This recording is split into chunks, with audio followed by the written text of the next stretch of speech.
Hi everybody, this is Maureen Wong, and today I have a post up over at the Your Next Stamp blog, which is yournextstamp.blogspot.com, and I am doing part 4 in our continuing series of getting the most from your dies. Today I'm going to show you a very simple technique and a couple different ways to execute it, and basically all it is layering dies to get more interest out of them. Let me get started.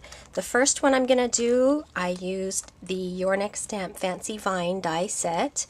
Specifically, I cut the straight border die. There's a border die and a corner die. I used the border die, here it is, and I cut it out of a dark green cardstock and a light green cardstock. And the first technique I'm going to show today is layering them for a shadow effect. And so basically what you do is take your favorite glue that you like to work with on this kind of delicate die cuts. My preferred adhesive is the Zig two-way glue. I have this giant chisel tip, which you don't have to use one as big as this. The reason why I have this is to re-sticky my cutting mats for my electronic die cutting machine, but I found it also works really well for delicate die cuts. I actually prefer this most times for the really intricate stuff to the two-way glue pen, which actually works really well, but I find that this chisel tip one is actually easier to use, and they have a smaller chisel tip if you're interested in that, but let me show you the difference. With this chisel tip, you would just turn your die cut over, and basically I just dab it all over the back of my die cut, and I'm not really caring too much to do it nicely. If there's any extra glue, it'll go onto my mat and I can just wipe that right off. I'm on a Ranger Craft mat here, and oh sorry, I think I was out of frame there. And so you just tap, tap, tap, tap, tap, tap, tap. If you find the glue's not coming out, you can actually press in the tip and it'll get the glue flowing out a little bit more. But you basically just tap, tap, tap until the entire back of the top die cut, which is the lighter green die cut, is covered with glue. If you're using the two-way pen, however, you have to be a little bit more careful to actually get it in the spots that you want to get it on. So usually I wouldn't go over the whole entire die cut. I would pick the intersections or places that stick out, like this tendril, things that you want to get stuck down for sure, and bigger places it's easier to apply the glue. But that's why I like the chisel tip, because you don't have to be careful. You can just kind of dab, dab, dab everywhere you want, and the glue gets on there pretty easily. So now what we do is we just take the lighter die cut and place it on the darker die cut. And now what I'm going to do is not stack them up exactly together. What I'm going for is having the darker die cut kind of cast a shadow effect for the lighter die cut. So what I'm going to do is move them around a little bit so they're not actually lined up perfectly. And that'll get a shadow effect. Now you could do this with pens. If you get markers, you can make a shadow effect for your die cuts, but some people wouldn't know where to put the shadowing. With an intricate die cut like this, you'd actually have to be doing a lot of shadowing. So this is actually a really easy way to get that shadowed effect without having to actually draw in your own shadow. And when you're happy with it, you can just put this on your card, and let me zoom in a little bit more, and you can see how that actually has a darker shadow. Now, if you're not happy with it, this glue actually takes a while to dry. You have a bit of playtime, so you can keep moving the die cuts around until you get them placed just how you like them. And let me show you, I actually made a card a while back using this technique with the same fancy vine die. I actually cut that border piece in two right in the middle, and I put half of it on top and half of it on the bottom. And this is the Happy Day Sentiments that I embossed in white, and then I just sponged over it with some distress inks.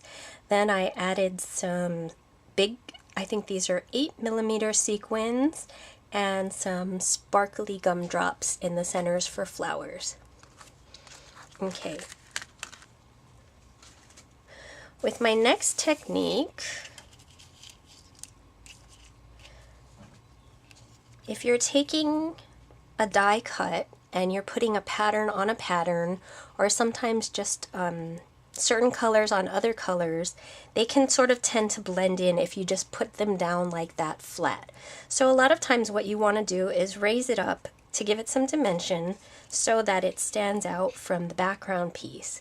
But with a die cut like this, it's kind of hard to get little bits of foam tape all on the back of a die cut like this. So the easiest way to raise this up and give it dimension is to layer a number of die cuts. And what I've done is I've just gone ahead and cut the same die cut. This is actually from the Your Next Stamp Must Have Borders set 1. It's a set of 4, and I just used this loopy, I'm not sure what this is called, loopy border die.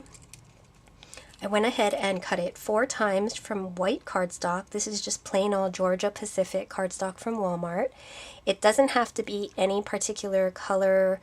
In fact, white is probably better. It doesn't draw attention to itself as much as if you used more patterns or colors or stuff like that, because what you're trying to do is not draw attention to the fact that you have multiple die cuts. You're just trying to make it look like this border is raised off of the background piece a little bit. So it's the same technique of applying the glue, and I'm going to use my giant chisel tip glue pen here, and again I just tap tap tap tap tap tap tap all on the entire back.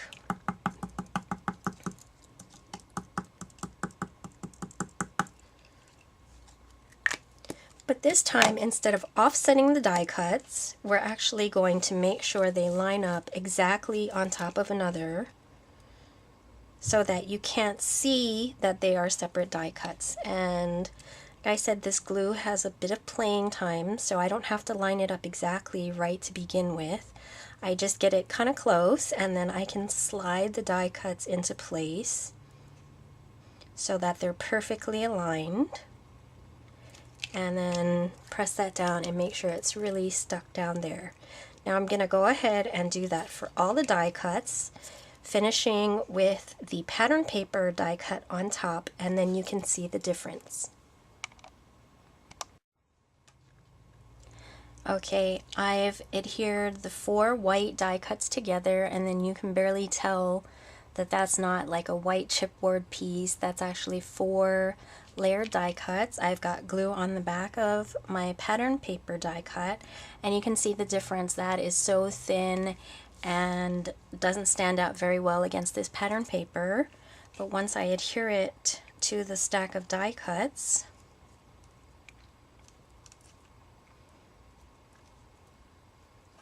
even though you don't have a shadow effect, you get dimension, and the die cut is actually raised up so that you can see now that it has substantial thickness, and it tends to stand out on that pattern paper a lot more than it did when it was just a single pattern paper die cut. And that is the second technique. Now moving on to our third technique. In the second technique, I told you that you'd probably just want to use white cardstock for your layers, that you didn't want to draw attention to the color of the layers. But for technique number 3, I'm actually wanting to draw attention to the color of the layers. That's part of the fun of this. When you look at it straight on, it just looks like a regular die cut, but when you look at it from the side, it's got a lot more interest. So I'm using the Your Next Stamp Whatnot die set season set 1. Specifically, I'm using this sun image, the sun rays, and the circle center. And I've gone ahead and die cut this 3 times from a light yellow cardstock, 3 times from a darker yellow cardstock, And then I've cut the centers out of a light orange and a dark orange, also 3 times each. For this technique, you want to do, normally when you're doing just several colors, you'd want to do at least 2 or 3 layers. I find 3 layers shows up really well of each color, but I'll show you another example where you can just go with 1 layer and that'll work just fine. So this is the same as technique 2. You're just going to glue on the back of the die cuts and adhere them together. And with this, you actually have a choice of how you want to stack up the die cuts, because you can do it with your choice of either putting the lighter version on top or on the bottom. So what I would do is play with those and look at how they look with the lighter on top or with the darker on top, and then figure out how you want to adhere those together. And I'll be back in just a minute to show you the finished result. Okay, I've got the 3s of each color all glued together, and after a little bit of playing, I decided the effect that I want to go for is having the lighter version on top of the darker version. So it's almost as if the darker version is giving a shadow effect, but it's not the same as the first technique where you have the offset shadow. And I'll show you what I mean. And so I'm just going to put the lighter version of the center on top of the darker version again. And then adhere it to the sun rays.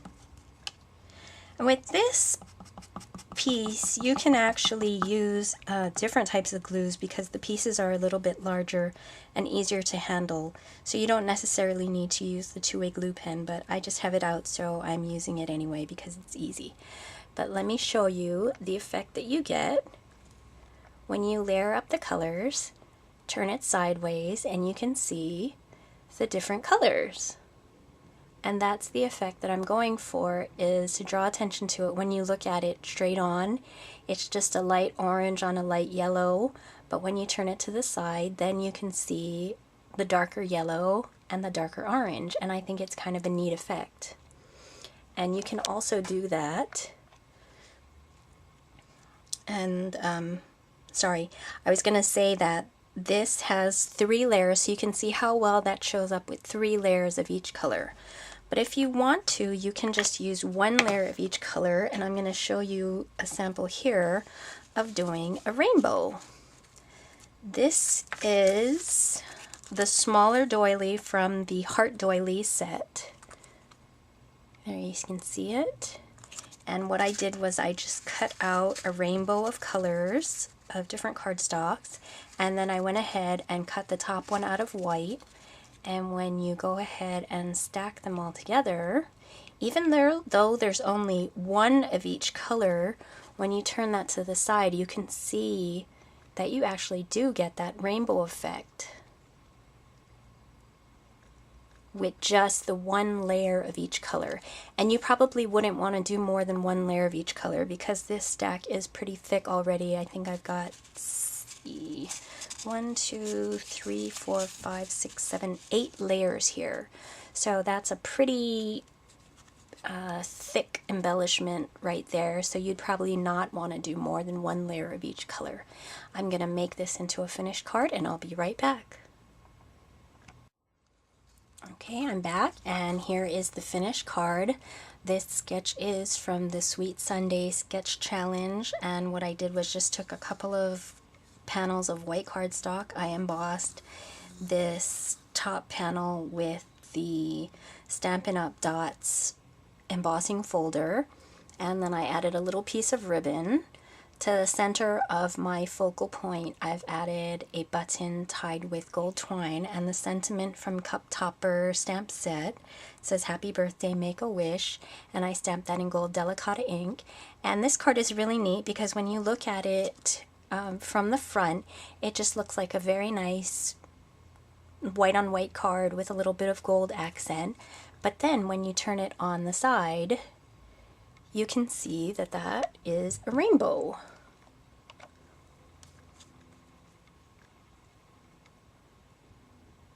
In that embellishment.